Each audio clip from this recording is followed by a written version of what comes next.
ये सिर्फ गणतंत्र दिवस का जश्न नहीं, जियोपॉलिटिक्स में भारत की धमक भी है। यूरोपियन यूनियन भी देखेगा भारत की ताकत, झांकी में दिखेगी भारत की असली मिलिट्री पावर और चिढ़ जाएगा चीन। ग्लोबल पॉलिटिक्स के चेस बोर्ड पर इंडिया इस वक्त सबसे ज्यादा मजबूत पोजीशन में खड़ा है। अमेरिका डील्स के लिए इम्पेशेंट दिख रहा है, चाइना इन्फ्लुएंस बचाने में लगा हुआ है और यूरोप ओपनली कह रहा है कि भारत के बिना हम अधूरे हैं।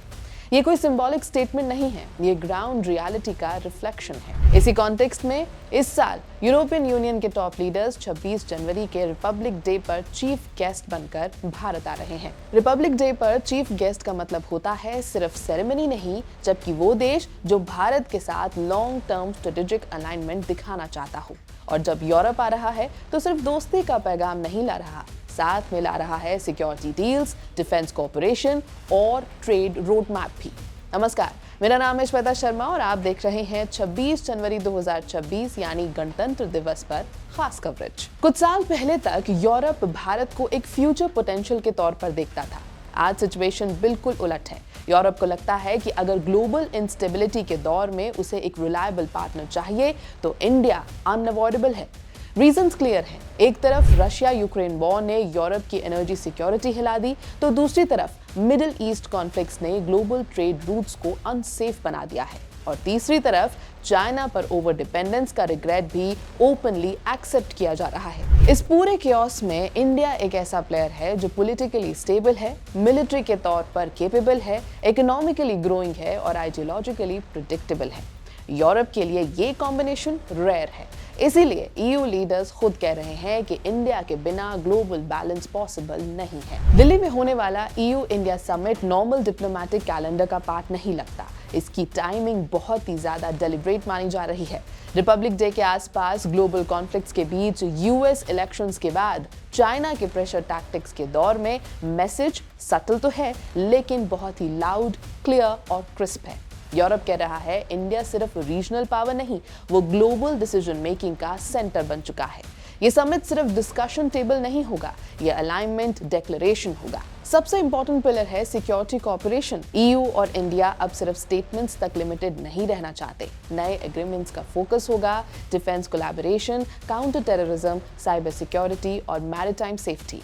इंडियन ओशन रीजन अब ग्लोबल ट्रेड का लाइफलाइन है। चाइना की एग्रेसिव मैरीटाइम प्रेजेंस यूरोप को भी कंसर्न कर रही है। इसलिए ईयू इंडिया पार्टनरशिप का एक बहुत ही साफ गोल है ओपन सी लेन्स को प्रोटेक्ट करना, maritime domain awareness, joint naval exercises और इंफॉर्मेशन शेयरिंग भी। ये सब सिर्फ रूटीन डिफेंस टॉक नहीं है, ये इंडो पैसिफिक पावर बैलेंस का रिकैलिब्रेशन है। ऑफिशियल स्टेटमेंट्स में चीन का नाम कम लिया जाता है, लेकिन हर लाइन के बीच चाइना क्लियरली विजिबल है। रूल्स बेस्ड ऑर्डर की बात करें तो ओपन सीज का रेफरेंस है, कोअर्सिव बिहेवियर के खिलाफ स्टांस भी चीन लेता है। ये सब चाइना की एक्सपेंशनिस्ट पॉलिसी के डायरेक्ट काउंटर्स हैं। ईयू को समझ आ चुका है कि चाइना के साथ एंगेजमेंट जरूरी है, लेकिन डिपेंडेंस बहुत ही खतरनाक है। इंडिया इस इक्वेशन में ट्रस्टेड ऑल्टरनेटिव बन रहा है, चाहे टेक्नोलॉजी हो, सेमीकंडक्टर्स या साइबर इंफ्रास्ट्रक्चर। इन सब सेक्टर्स में ईयू और India China free supply chains build करना चाहते हैं। जब इंडिया और ईयू काउंटर टेररिज्म पर एक प्लेटफॉर्म शेयर करते हैं तो पाकिस्तान के लिए डिस्कम्फर्ट नेचुरल सी बात है। यूरोप हिस्टोरिकली टेररिज्म के इशू पर बैलेंस्ड लैंग्वेज यूज करता रहा है, लेकिन अब टोन शिफ्ट हो रहा है। इंडिया का नैरेटिव ज्यादा एक्सेप्ट होने लगा है। Terror financing, safe havens, radical networks, इन सब पर ईयू के साथ कोऑपरेशन पाकिस्तान की इंटरनेशनल लॉबिंग को कमजोर कर रहा है। इसका मतलब ये नहीं कि ईयू ओपनली पाकिस्तान के खिलाफ हो जाएगा, लेकिन साइलेंस भी कभी कभी एक स्टेटमेंट होती है। इससे सीधा सीधा अमेरिका को भी मैसेज है। अमेरिका के साथ भी भारत की डील अभी बातचीत के दौर में ही है। इस बीच टैरिफ लग गए, वेनेजुएला को अमेरिका ने हड़प लिया, ग्रीनलैंड को हथियाने की कोशिश की जा रही है और अमेरिका ने वर्ल्ड हेल्थ ऑर्गेनाइजेशन से एग्जिट भी ले लिया। तो यूरोपियन नेशंस को भारत में एक स्टेबल पार्टनर दिखा जो ट्रेड डील कर डाइवर्सिफिकेशन में मदद कर सकता है। इधर भारत भी एक subtle but strong message America को दे रहा है कि भारत की इकोनॉमी सिर्फ अमेरिका पर डिपेंडेंट नहीं। इंडिया का ग्लोबल कॉन्फिडेंस डोमेस्टिक स्टेबिलिटी से आता है। 2024 चुनाव के बाद Modi government politically secure position में है। इस सिक्योरिटी का फायदा ये है कि इंडिया शॉर्ट टर्म ऑप्टिक्स के लिए लॉन्ग टर्म रिस्क नहीं लेता। ईयू के साथ अलाइनमेंट सेफ और प्रेडिक्टेबल है, कोई सडन बैकलैश नहीं, कोई आइडियोलॉजिकल कॉन्ट्रडिक्शन नहीं। ये डिप्लोमेसी का मैच्योर वर्जन है। सिक्योरिटी के साथ साथ इकोनॉमिक एंगल भी इक्वली इंपॉर्टेंट है। EU India free trade agreement सालों से पेंडिंग चल रहा था, लेकिन अब मोमेंटम दिख रहा है। यूरोप को चाहिए manufacturing diversification, clean tech partnerships, pharma supply security, और भारत के लिए एक अपॉर्चुनिटी है एक्सपोर्ट्स बढ़ाने की, टेक्नोलॉजी ट्रांसफर करने की और जॉब्स क्रिएट करने की। एक्सपर्ट्स कह रहे हैं कि एफटीए फाइनल हुआ तो बिलियंस ऑफ डॉलर्स का ट्रेड अनलॉक हो सकता है, स्पेशली एसएमईज और एक्सपोर्टर्स के लिए। एक अंडररेटेड एस्पेक्ट और है mobility framework. Students, researchers, skilled professionals EU और इंडिया मूवमेंट को ईजियर बनाना चाहते हैं। इसका लॉन्ग टर्म इम्पैक्ट ह्यूज है।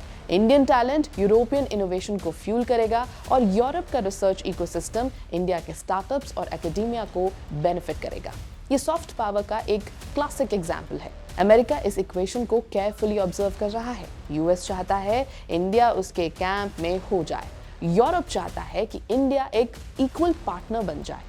इंडिया का अप्रोच सिंपल है, multi alignment not blind alignment. India किसी एक पोल का एक्सटेंशन नहीं बनना चाहता, वो खुद एक पोल बन रहा है।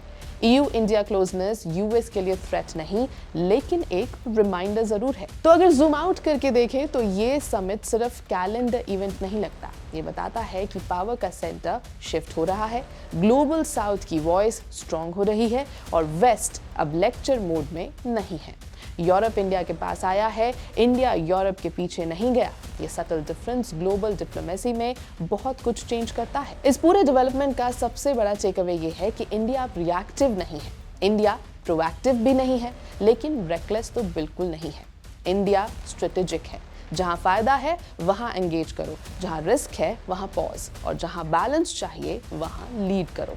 ईयू इंडिया समिट इस स्ट्रैटेजी का लाइव एग्जाम्पल है। आज के वोलेटाइल ग्लोबल एनवायरनमेंट में जब अलायंसेस अनस्टेबल हैं, इंडिया स्टेबिलिटी का एंकर बन रहा है। और शायद इसीलिए यूरोप कह रहा है कि आओ इंटरनेशनल गठबंधन कर लें, क्योंकि भारत के बिना हम अधूरे हैं।